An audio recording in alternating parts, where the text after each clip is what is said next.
Well, hi, everybody, and welcome to the Cultural Studies podcast. My name is Toby Miller, and my guest today is. Rosemary Overell, or Rosie, and I work as a senior lecturer at the University of Otago in Ōtepoti, Dunedin, Aotearoa, New Zealand. Wonderful. Thank you so much for being with us, Prof. And you've got a wonderful array of posters, I think, behind Yes. you. Can you tell us a bit? I don't want to ask you to go through every one of them, but could you give us a flavor of what they depict?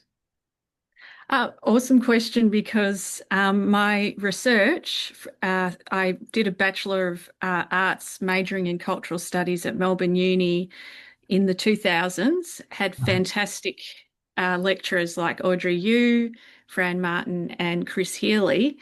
And my honours and PhD project, which is still part of what informs my research, was Oh, around musical subcultures.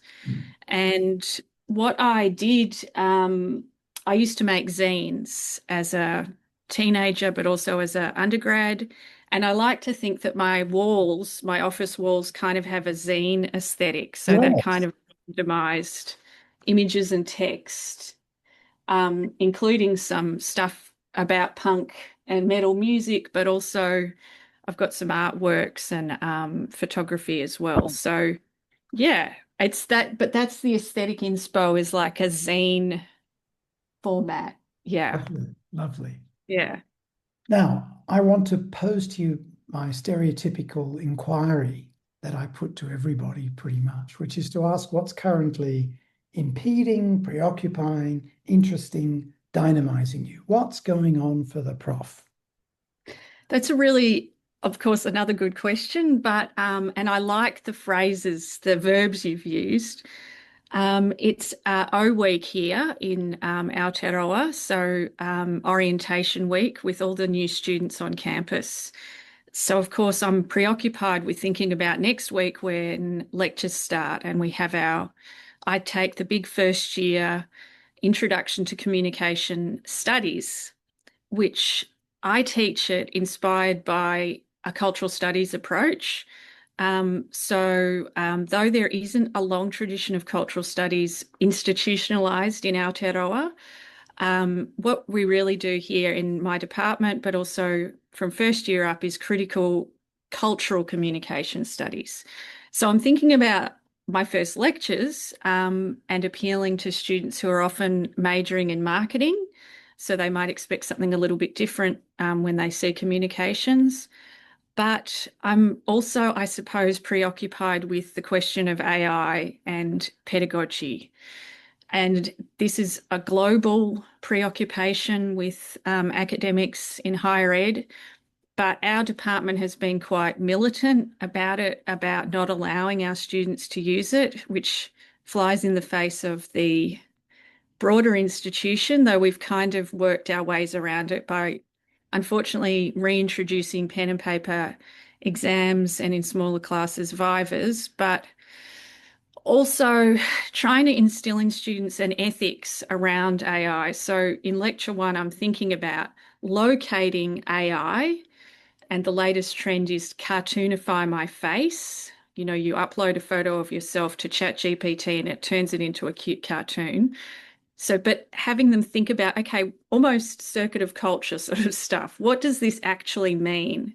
And what are the political economies, particularly of AI? And for young people too, the huge environmental aspect, impact of AI, which I find actually hits them more than a kind of standard Marxist critique, the environment, hitting them with the environmental impact.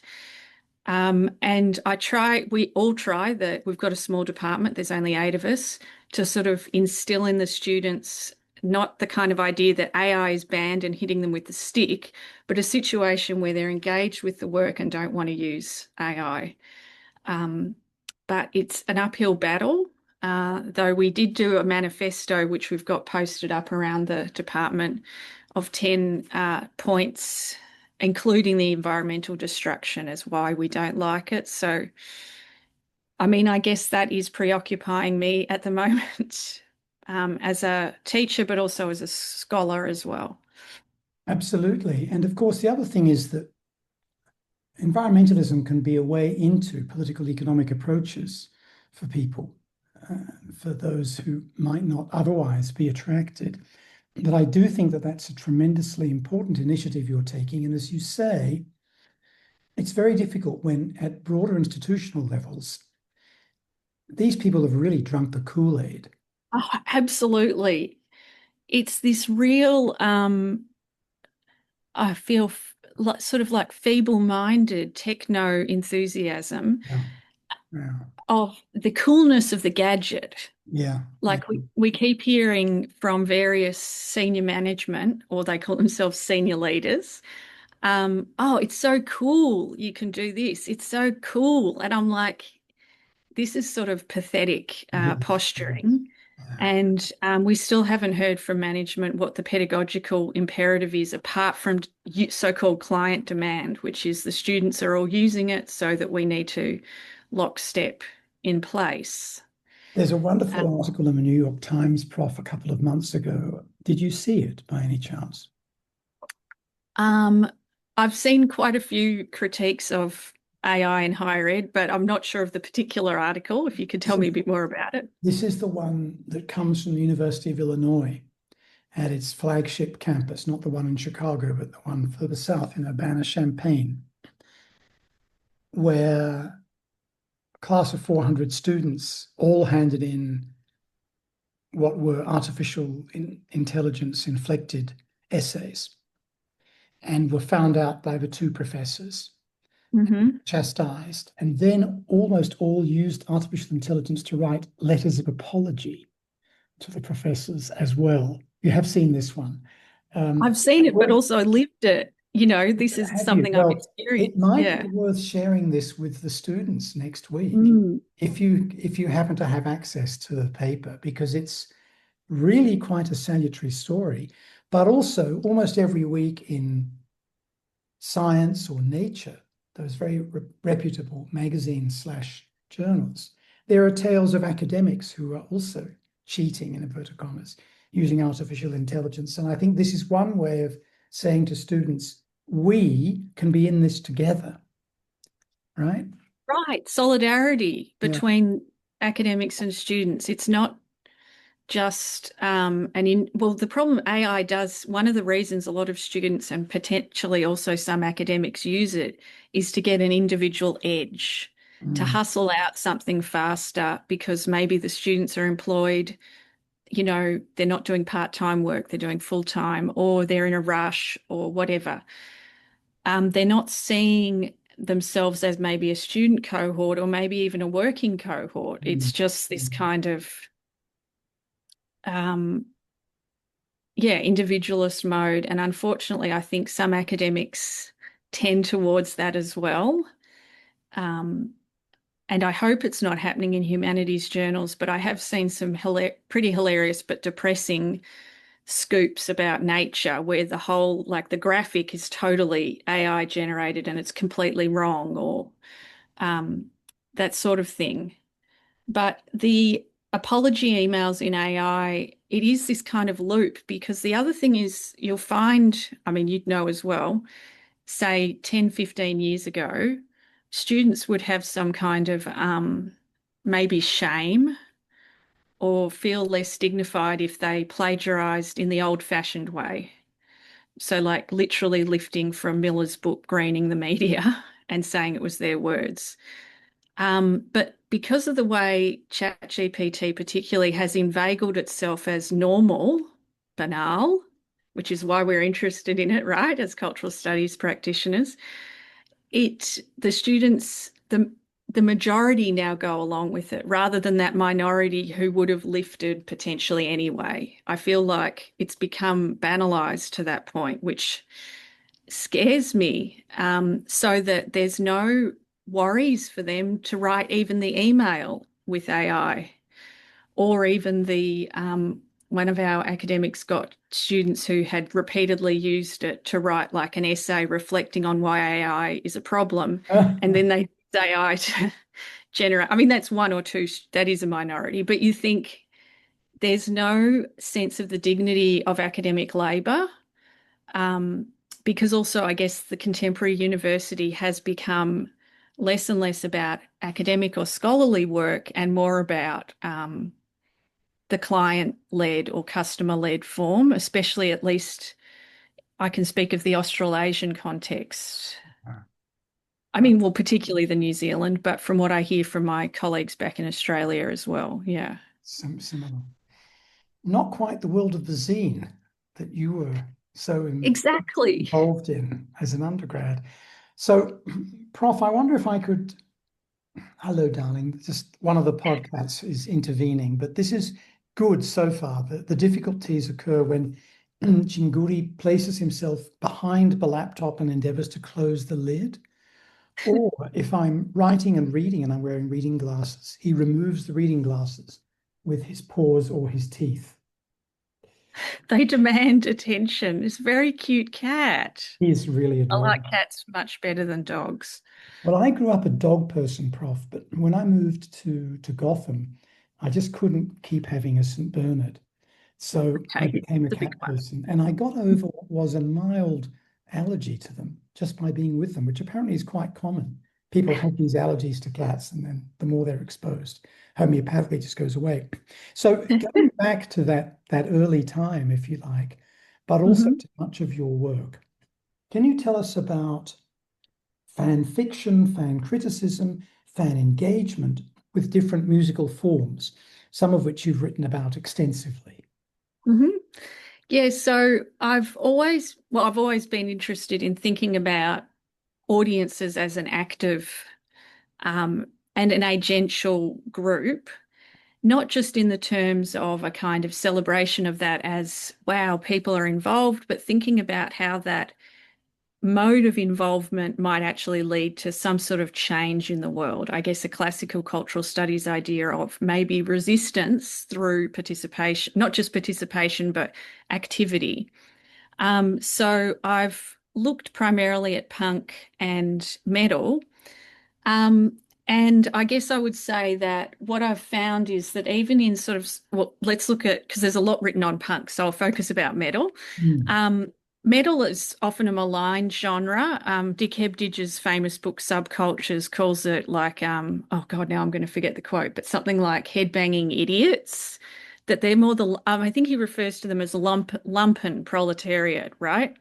So if we think about the classical subcultural model, you want the kind of proletariat figure, the punk figure, the reggae, the Rasta, who is the active leader of revolutionary change. The lumpen, of course, are maligned throughout Marx, but even if we think of writings about the French Revolution, the sort of types of people who just go for either side.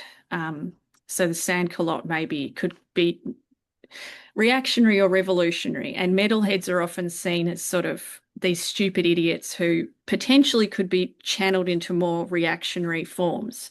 And that is certainly the case in many cases, particularly in Northern Europe. We've had Nazi metal, and there's even Nazi metal I found in Melbourne when I did my research. But largely, there is a resistance in the formal element. So the type of music is formally abrasive, unlistenable, difficult to discern. But I was sort of interested particularly in how this works in terms of gender. So we'd also think metal is a man's space, masculinist. So like some of those posters I've got there, they're men in bands. Like this is the one I'm writing about at the moment, Blood Duster. They're from Melbourne. Um, but there was these women who were fans, and which is myself. So I guess kind of maybe my thesis and then ongoing research project was a bit of a like, what about me project, which you Mm. often find with PhD students. But I do think it wasn't just, what would you say, navel gazing, because it pushed me in a direction to think, what are the contradictions here? How can I be a well-educated feminist person, left wing person, going to these bands which seemingly degrade women in their imagery, in their lyrics. And I sort of came at it through the idea of affect. And I'm still interested in affect as the sort of underlying thing which brings people together. within a subculture, but how it's put to work's important, like whether or not that works to build a nationalism, which it might in Northern Europe, Swedish metal or something like this, or whether it might work to build multiple types of belongings for different bodies within that space. And also that potentially, and this is kind of something I've worked on after my PhD and some of my more recent publications, is the fact of the voice within the extreme metal I look at, which is screamed, what would you say, incomprehensible. You can't understand the lyrics. And what happens to masculinity when it moves away from the masculine signifier of words, of the symbolic, and into this kind of screamed voice? And also for women singers as well. Of course, they're in the minority, but there are some women, death metal and the particular subculture of grindcore as well. So yeah, I'm interested in, I guess, what affect, that sense of feeling and intensity, does to bring collectivities together. So that was a bit of a roundabout answer. No, it was a great answer. Thank you. I I know that you've written about this in the context of the supposed connection between the consumption of metal music and male violence, a couple of instances in particular, and you've done so from a Lacanian perspective. So, Jack the Lack, tell us how Jack the Lack is the dude for us to understand the relationship, real, imaginary, symbolic, between violent dudes and music or not. Yeah, this is really relevant, of course. And I have to say that my training was to be, what would you say, suspicious of Lacan, particularly via, say, Laura Mulvey's work. So you come up through cultural studies and you do Mulvey and you think, oh, it's such a limited reading, particularly the male gaze stuff. But then when you get more into it, the idea of affect as lack goes against what was the approach I used in my PhD and was popular in the mid-2000s, was sort of Hart and Negri, Deleuze and Guattari, and ideas of affect as productive, adding something. So I actually changed my whole approach to affect between my PhD and some point in my first academic job, which was here, to think of it through Lacan. And of course, you ask, why lack? And also, why do we need a phallic bloke who's almost treated as a guru by many of his fans, particularly via Zizek, etc.? Why do we need a bloke to think about women or to think about gender and sexuality? And I guess I would say I find it that his ideas of the real, so this idea of something that does exceed the signifier, that in a way is both excessive but also based on a negation. So if we can use a dialectic to think about it. It exceeds the signifier, say the linguistic form and the imaginary form, so say the images on album arts or drum kits or whatever. But at the same time, it's got a part of it that's negated, you cannot describe, you cannot put into words, which is what I found using the Deleuzian stuff in my first pass at metal. But I sort of found Lacan's approach offered more of a gritty understanding of affect as an index of something more symptomatic of a broader culture. Maybe not a full hegemonic, like a national hegemon, but a subcultural hegemon. And that, or marked by the signification or what comes out of the mouth, interested me. But at the same time, it also added something more to a kind of standard media effectsy approach to something like the violence caused by metal. So that article I think you're referring to, where I talk about the voice of the real, and I started off with this horrific case in Ohio where a metalhead participated in like a mass shooting, or perpetrated a mass shooting. Of course, one reason we could read this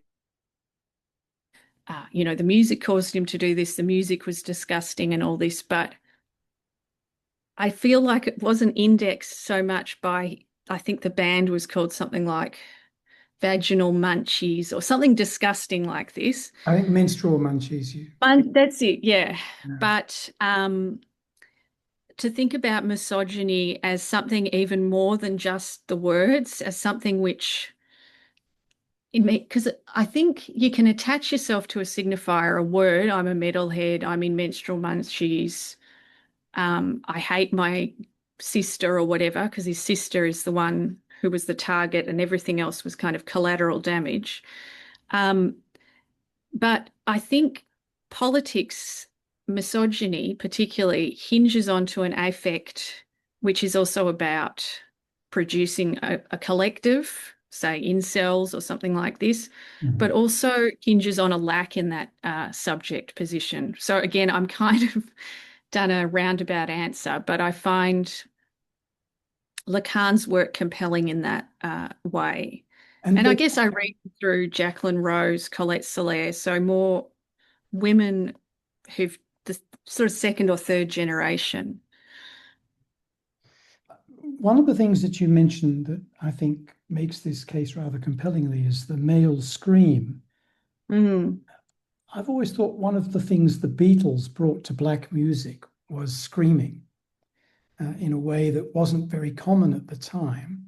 And of course, got fetishized into a different brand of psychoanalysis shortly after they broke up in John Lennon's first solo album, where there is a lot of screaming. And we were told that his and Yoko Ono's encounters with primal scream therapy had enabled them to appreciate things beyond words. And there's something there about loss of control in terms of conventional musical signification that I think is really quite compelling.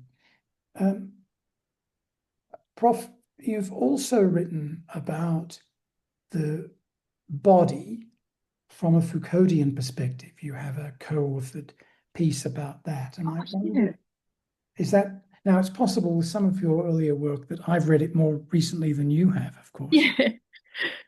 No, I have to say that work was with a postgraduate student of mine, Taylor Adams, and she did a wonderful MA thesis on the topic of the trans body as using Foucault. Um, but we worked it up for continental thought and theory, thinking also about IVF and intervention on women's bodies through, what would you say, reproductive type of forms. Yes. I mean, I still find Foucault very compelling as a theorist. And I think, particularly now, I mean, when she wrote it, I thought it was crazy. These kinds of apps you download to monitor your estrogen levels. And I mean, it doesn't literally monitor it. You add the tracking, you add the data, and it produces you as a fertile subject or not. But it's become even more sort of invasive now with the rise of new sort of smart technologies. Plus, of course, I think. I think it's a useful way of thinking through deviant bodies as well. I mean, I still think Foucault has a lot to offer on the ideas of the norm and the non-normative. Mm. And I actually find Foucault is pretty useful for getting students excited about what we teach in critical cultural studies as well, because he's one of those thinkers that they can relate to almost immediately because they think of their own self-disciplinary techniques because I shouldn't say this, but undergrads are quite self-absorbed. So they're often quite reflexive on their how they produce themselves within particular spaces and self-surveil. And you can sort of slowly introduce the ideas of biopower as you move up the levels. And of course, I also kind of model myself on my own teacher. So Audrey, you taught me all through my undergrad and she taught Foucault so well. That certainly has inspired how I've taught him. And that student, Taylor, I wish she'd gone on to do a PhD. She didn't.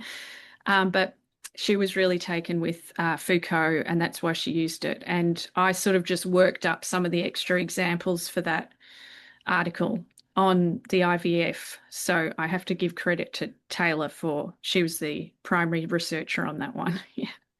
And on this topic of grindcore, Mm-hmm. can you tell us a bit more about the genre and Yeah. maybe tell us about it in Australia and Mm-hmm. in Aotearoa? Well, grindcore is, I'm just going to open the window, so pause. Um, grindcore is an offshoot of death metal, which kind of collides with punk. So your point before about the Beatles, not the Beatles, but John Lennon and that loss of control with the sort of much more avant-garde, album that came as a solo project, which involved obviously literal and avant-garde artist Yoko there. Grindcore isn't necessarily avant-garde, but it is a formal refusal of what I would call mainstream rock, but also mainstream heavy metal. So it rose out of the mid to late 1980s. If you think that's kind of the era of hair metal, Poison, Rat, Wasp, Motley Crue, which is so-called heavy music, but with clean lyrics, and it's kind of really a pop type of music. Mm-hmm. And even death metal, so Slayer, that kind of band, were sort of seen as a bit hammy and also apolitical. So the two bands that kind of got grindcore going were Napalm Death in Birmingham in the UK and Brutal Truth, who are from sort of New York area of America. And they sort of brought punk politics with the heaviness and also the kind of punk vocals, which is kind of screamed hardcore type of vocals. And it's sort of gotten more and more incredibly hard to understand as we've gone down the line. If you listen to early Napalm Death, you can sort of make out some of the lyrics, but so it's characterized by screamed vocals, lack of guitar solos or expertise, often, again, a punk ethic. Pick up the instrument, you can play it. Short songs, so even like 1 second songs. I think that's Napalm Death has the shortest song in the world. And blast beats, which is a particular type of really fast drumming. So some of the drummers will use like triggers so they can get a double beat on the kick drum, but most of them actually do just play extremely fast. So not often, sometimes the drummer will be put at the front of the stage rather than the vocalist because the drumming is sort of seen as, I guess, the show of expertise rather than the vox.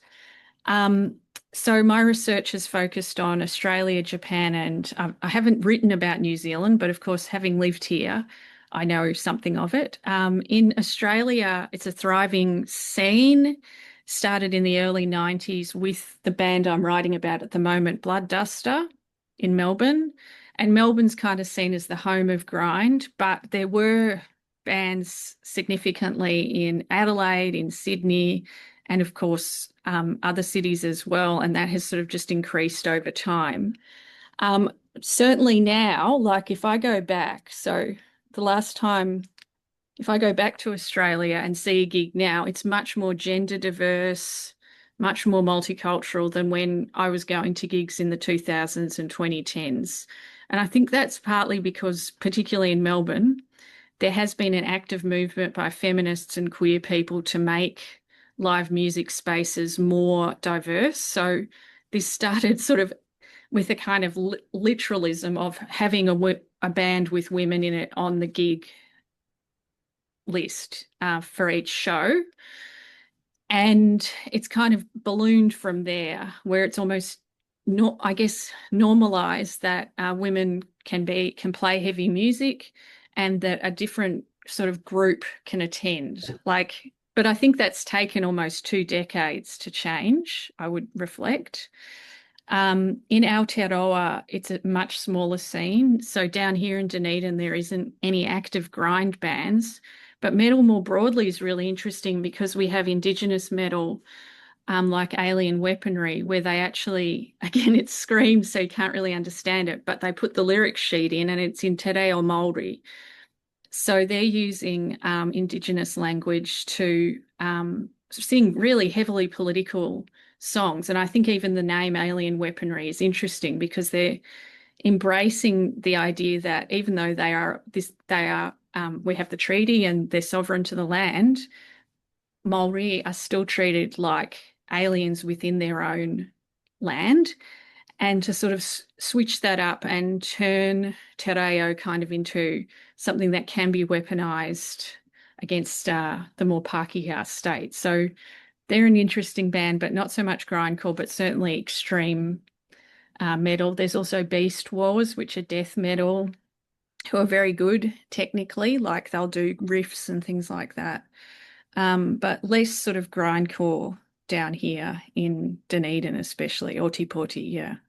So you are doing this research in part through participant observation Mhm. and perhaps autoethnography, but with these psychoanalytic undertows or undertones. Would that be Yeah, fair to that's a good say? one. Yeah, I would say so. I mean, for instance, I'm a bit old for too much participant observation now. So I don't like when I was doing my PhD, particularly in Japan, you could go to see a band every night, right? And I did intensely go to see music. But I certainly don't get out as much as did. But interviews are a major part of I use qualitative research methods. Yes, the autoethnography comes into it, even still with the new book I'm writing, which focuses on Blood Dusters' album Fisting the Dead, their first album. I think about my own sort of uh, position within the scene in the 2000s, even though their album came out in the 90s. Their use of the word cunt, particularly, which is the first track on the album, and my own kind of relation to that word through my mother features a lot in the book, not a lot, but to some extent.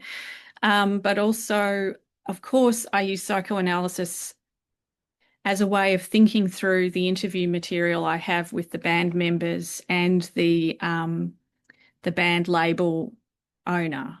So they were the people I interviewed for the book.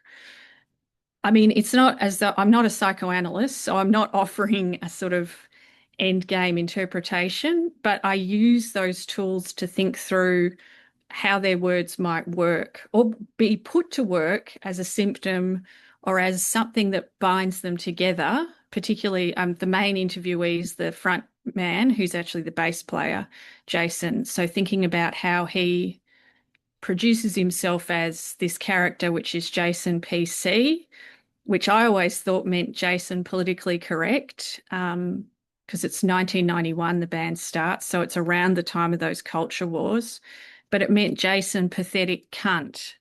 So that's just one example where I kind of think that through his own position as a working class young man coming from Wangaratta to Melbourne, and he's sort of, what would I say, his incorporation of some of the signifiers hurled at him as a young man and how he sort of perhaps works this through by becoming the front man of this quite impactful and within global grindcore.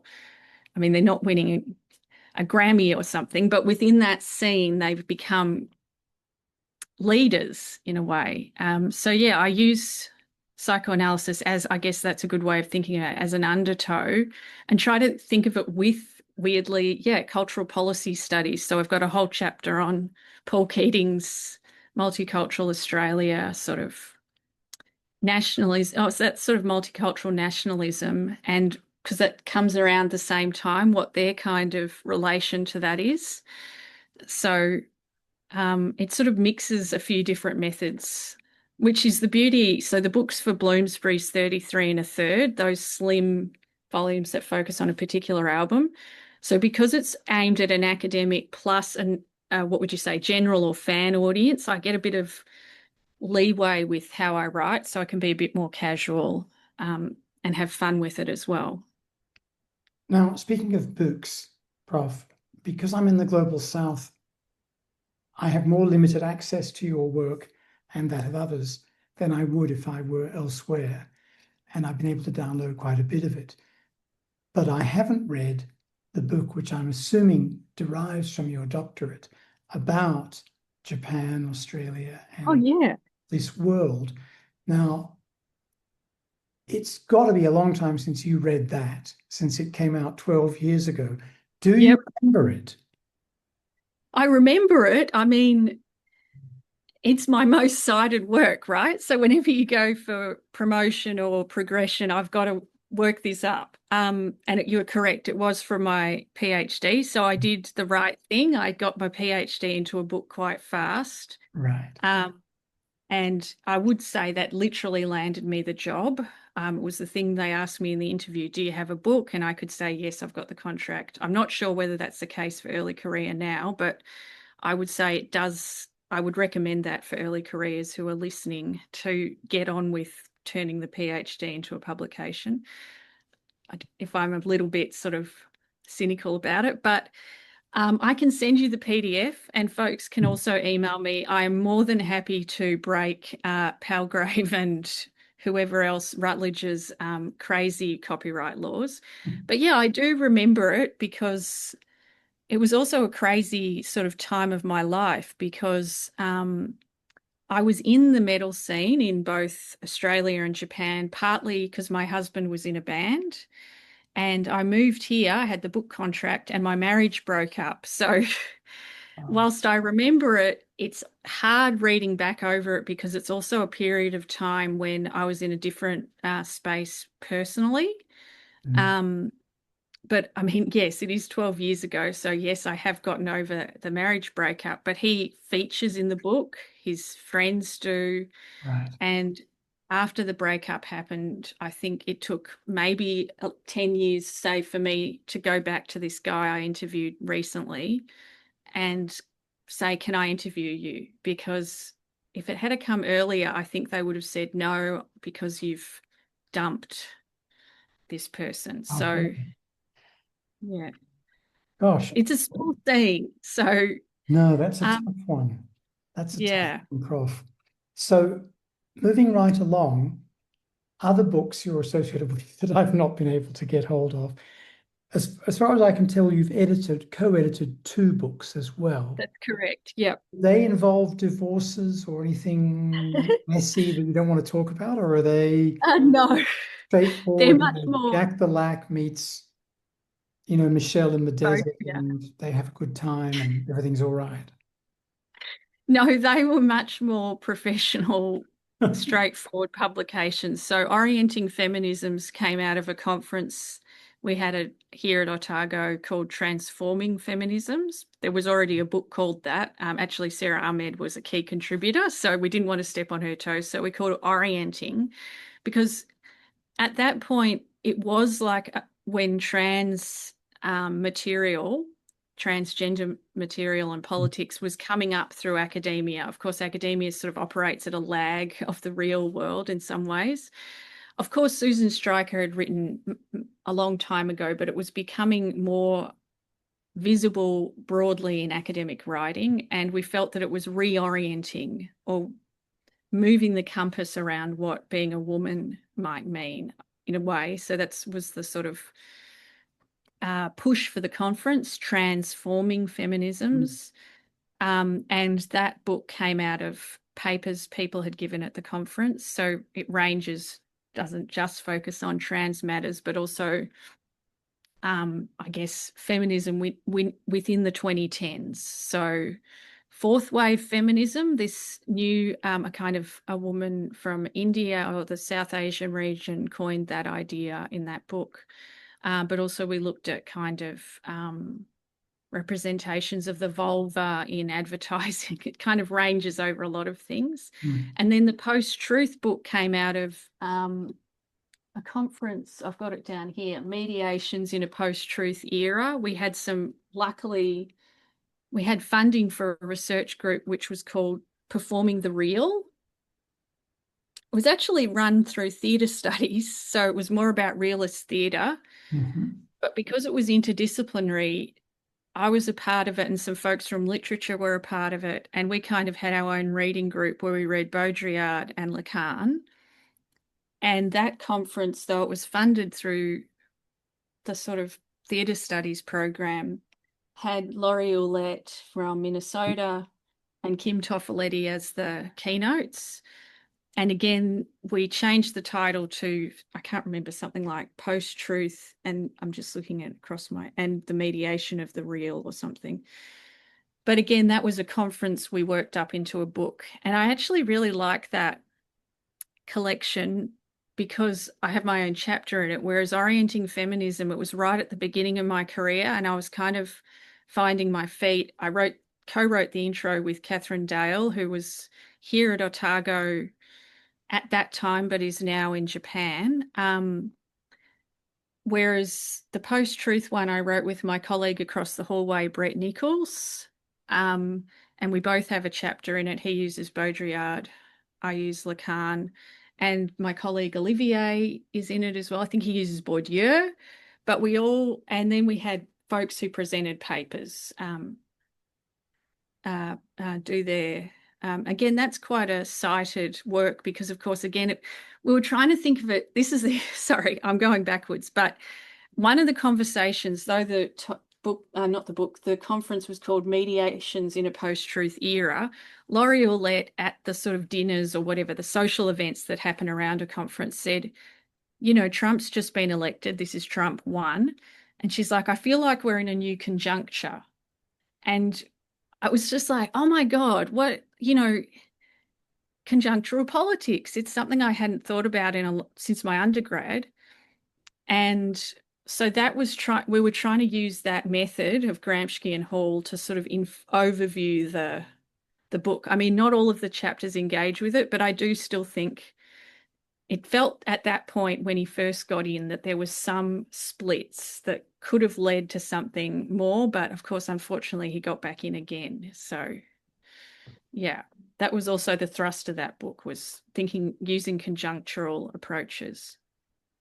Now, Prof, getting back to the feminisms issues, you've also written about Me Too.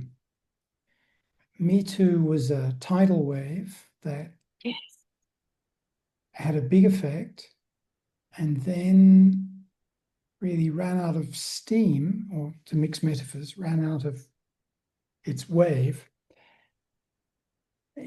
in part due to criticisms for its class and race basis, but was remarkably important internationally. And now, of course, in what definitively is a new conjuncture, is almost unsayable in many contexts. I agree. I feel like Me Too was a moment that I would say it's exhausted. I mean,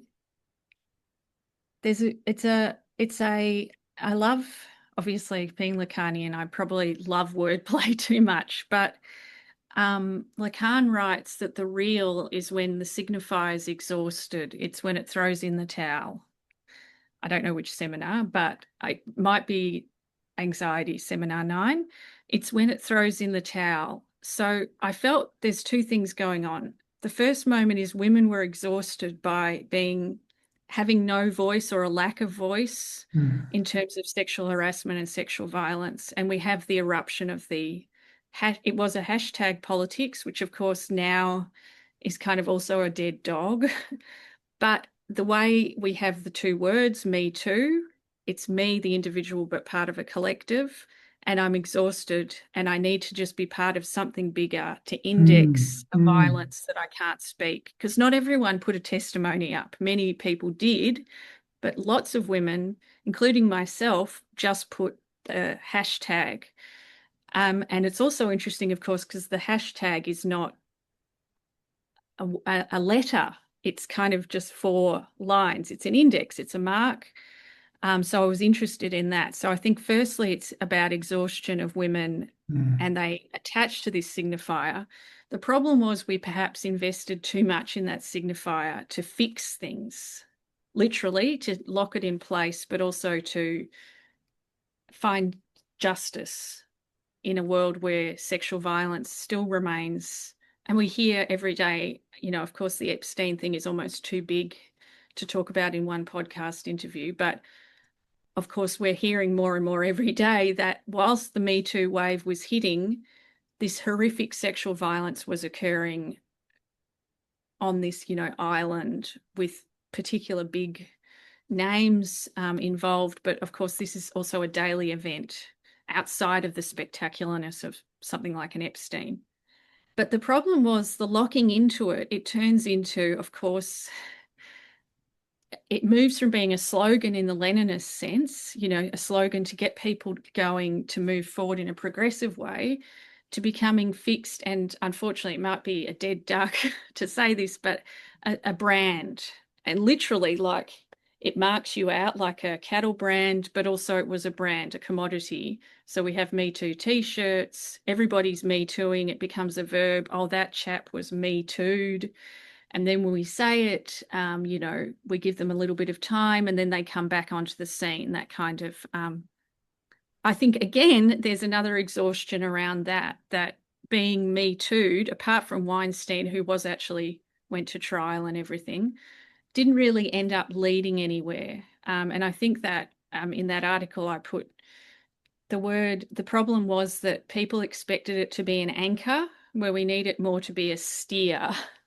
So something that doesn't completely anchor us or moor us, but something that moves us, steers us towards a collectivity and towards change, which again, you could use Lenin's ideas of slogans to think of, but also I think Lacan here too, that the signifier is slippery. You can't just fix it to one thing. I'm not saying it didn't lead to good change. I mean, it was global. I mean, it was huge in Latin America, as you know, and South America.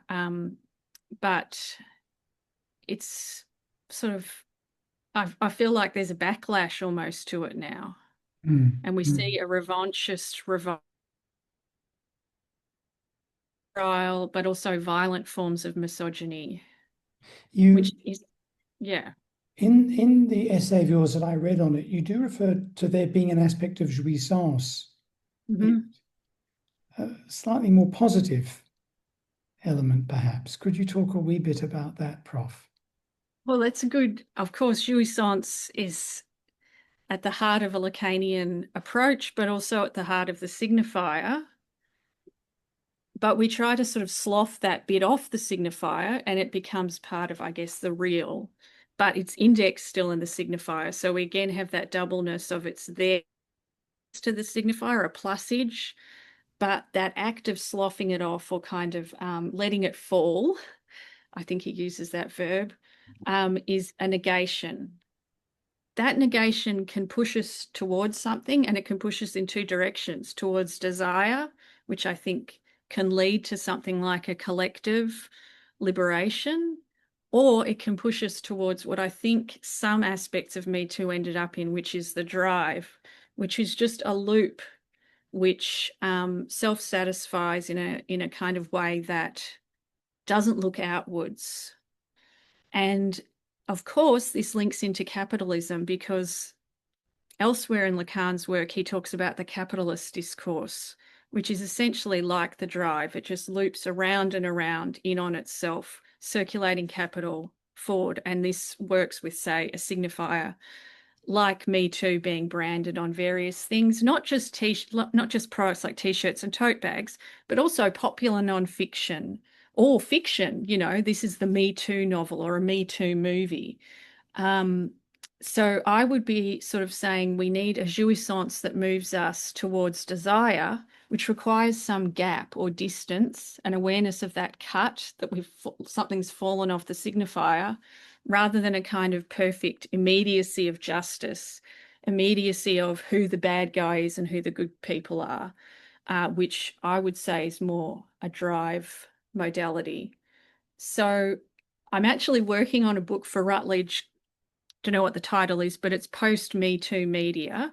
So I'm looking at 3 films: Tar, which I love with Cate Blanchett, Barbie, and then the recent one, After the Hunt, with Julia Roberts, which is set at a university.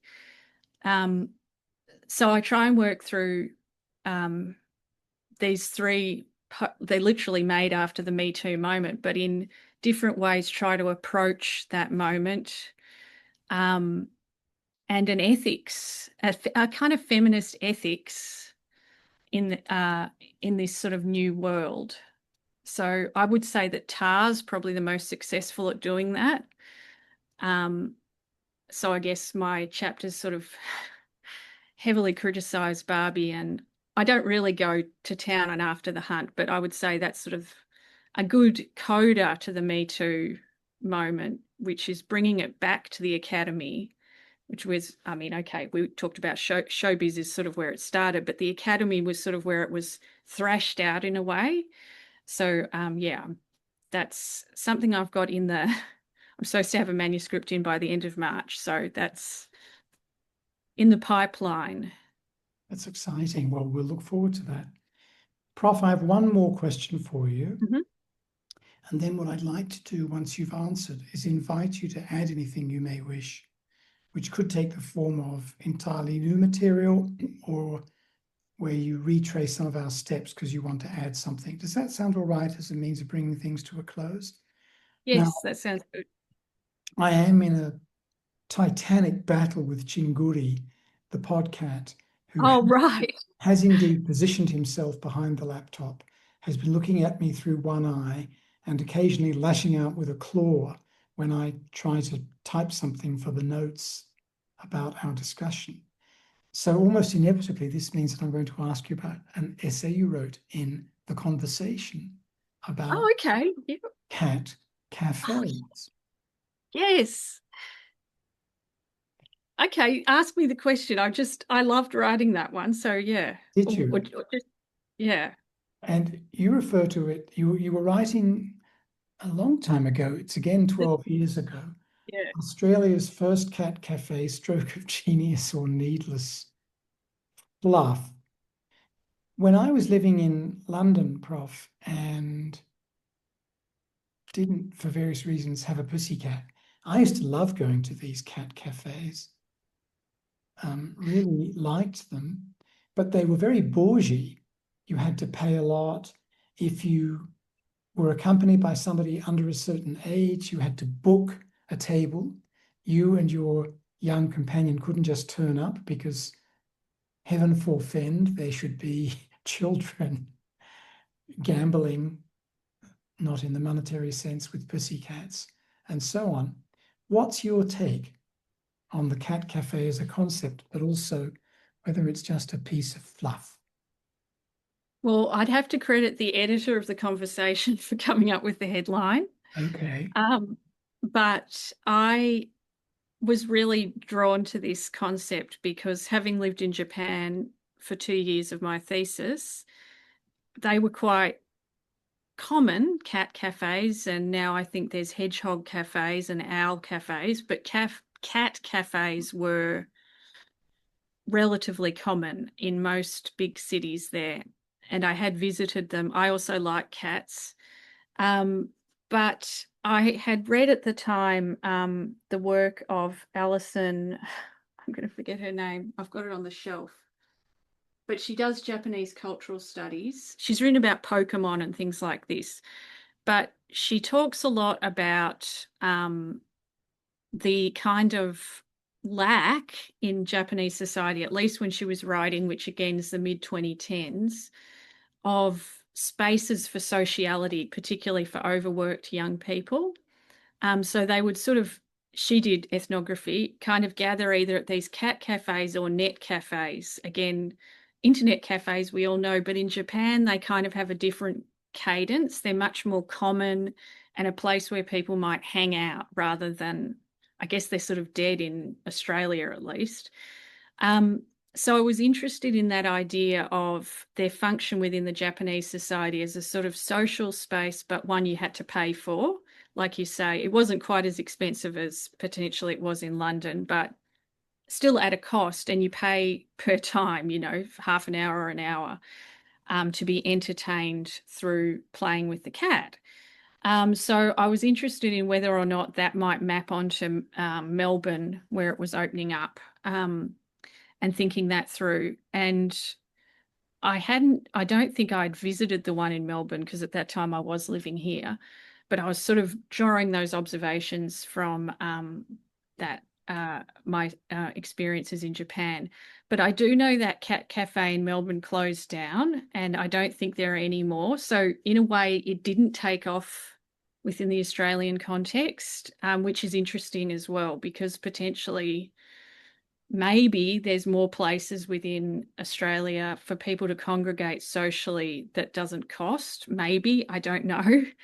Um, Whereas in Japan, almost every space is a kind of privatized space. Um, Not parks so much, but Alison Hearn is the thinker I'm thinking. No, that's she's written other things. I can't remember the name of the woman. I'll email you the woman's name. Um, it's not Alison Hearn, though, it's another Alison. But that was what I was trying to think about. And in Auckland, actually, there was a cat cafe around the same time, which I did visit, but it was very unlike. It was huge for starters, whereas the cat cafes in Japan were one room with lots of exotic breeds. The one in Auckland really was, it was, I think, a little bit sadder. It was kind of like they'd corralled a lot of tabby cats into what would have been a bigger cafe space. And yeah, I sort of almost thought it could potentially was quite cruel. Hmm. I mean, potentially the ones in Japan are cruel too. I'd say they do sedate them at night, a bit like zoo animals. But yeah, it was, I mean, it's an interesting thing. Why would people go to this? Well, it's persisted in Japan, but not potentially so much in West Anglophile cultures. Yeah.